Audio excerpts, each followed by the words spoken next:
in the name of Allah, the most compassionate, most merciful. And when you are greeted, respond with a better greeting or at least similarly. Surely Allah is a vigilant reckoner of all things. Allah, there is no God worthy of worship except Him. He will certainly gather all of you together on the day of judgment, about which there is no doubt. And whose word is more truthful than Allah's? Why are you believers divided into two groups regarding the hypocrites, while Allah allowed them to regress to disbelief because of their misdeeds?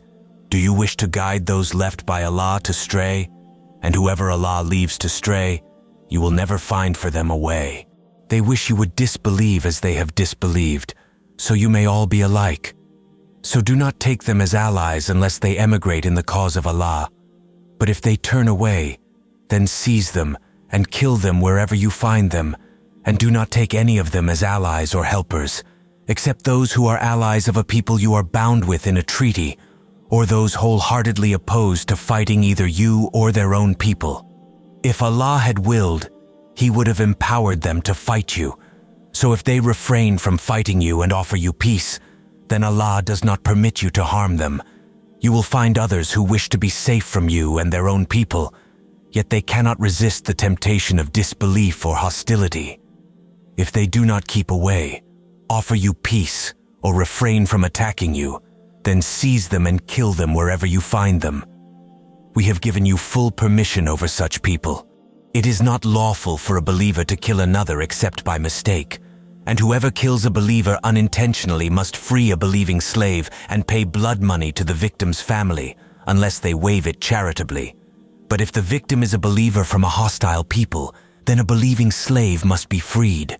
And if the victim is from a people bound with you in a treaty, then blood money must be paid to the family along with freeing a believing slave.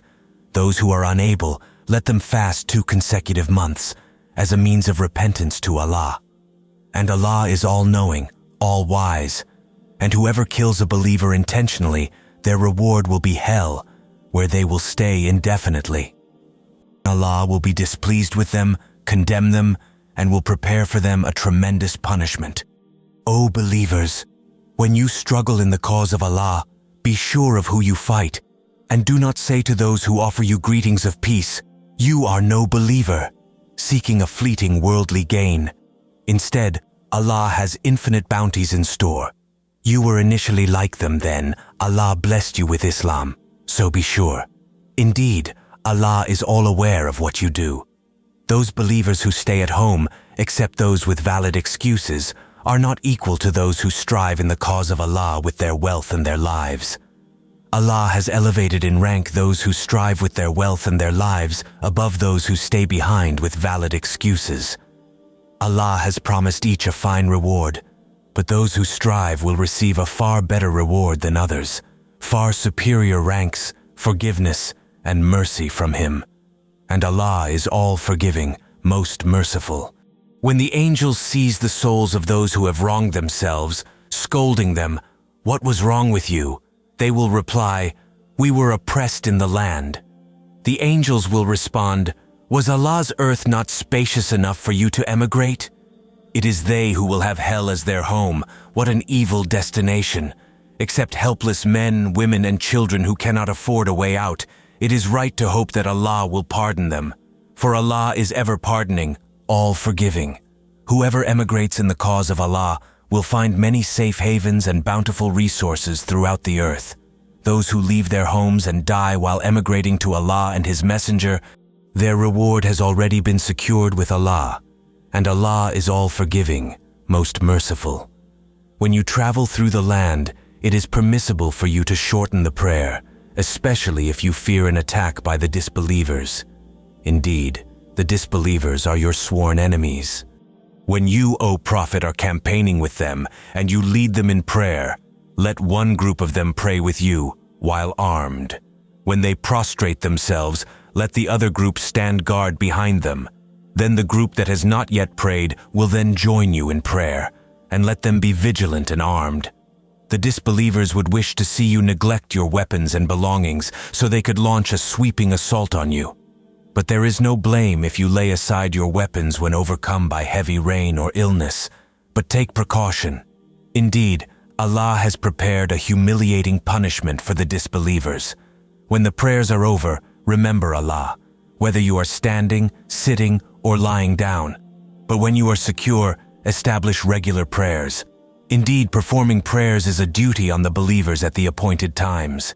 Do not falter in pursuit of the enemy. If you are suffering, they too are suffering. But you can hope to receive from Allah what they can never hope for. And Allah is all-knowing, all-wise. Indeed, we have sent down the book to you, O Prophet, in truth to judge between people by means of what Allah has shown you. So do not be an advocate for the deceitful, and seek Allah's forgiveness. Indeed, Allah is all-forgiving, most merciful.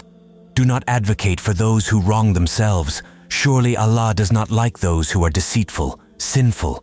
They try to hide their deception from people, but they can never hide it from Allah, in whose presence they plot by night what is displeasing to Him, and Allah is fully aware of what they do. Here you are. You believers are advocating for them in this life, but who will dare to advocate for them before Allah on the Day of Judgment? Or who will come to their defense? Whoever commits evil or wrongs themselves, then seeks Allah's forgiveness, will certainly find Allah all-forgiving, most merciful. And whoever commits a sin, it is only to their own loss. Allah is all-knowing, all-wise. And whoever commits an evil or sinful deed then blames it on an innocent person, they will definitely bear the guilt of slander and blatant sin. Had it not been for Allah's grace and mercy, a group of them would have sought to deceive you, O Prophet. Yet they would deceive none but themselves, nor can they harm you in the least. Allah has revealed to you the book and wisdom and taught you what you never knew. Great indeed is Allah's favor upon you. There is no good in most of their secret talks, except those encouraging charity, kindness, or reconciliation between people. And whoever does this seeking Allah's pleasure, we will grant them a great reward. And whoever defies the messenger after guidance has become clear to them and follows a path other than that of the believers, we will let them pursue what they have chosen, then burn them in hell. What an evil end! Surely Allah does not forgive associating others with Him in worship, but forgives anything else of whoever He wills. Indeed, whoever associates others with Allah has clearly gone far astray. Instead of Allah, they only invoke female gods, and they actually invoke none but a rebellious Satan, cursed by Allah, who said, I will surely take hold of a certain number of your servants. I will certainly mislead them and delude them with empty hopes. Also, I will order them, and they will slit the ears of cattle and alter Allah's creation. And whoever takes Satan as a guardian instead of Allah has certainly suffered a tremendous loss. Satan only makes them false promises and deludes them with empty hopes. Truly, Satan promises them nothing but delusion. It is they who will have hell as their home, and they will find no escape from it. And those who believe and do good, we will soon admit them into gardens under which rivers flow, to stay there forever and ever. Allah's promise is always true, and whose word is more truthful than Allah's? Divine grace is neither by your wishes nor those of the people of the book. Whoever commits evil will be rewarded accordingly, and they will find no protector or helper besides Allah. But those who do good, whether male or female, and have faith will enter paradise, and will never be wronged even as much as the speck on a date stone. And who is better in faith than those who fully submit themselves to Allah, do good, and follow the way of Abraham the upright? Allah chose Abraham as a close friend. To Allah alone belongs whatever is in the heavens and whatever is on the earth, and Allah is fully aware of everything.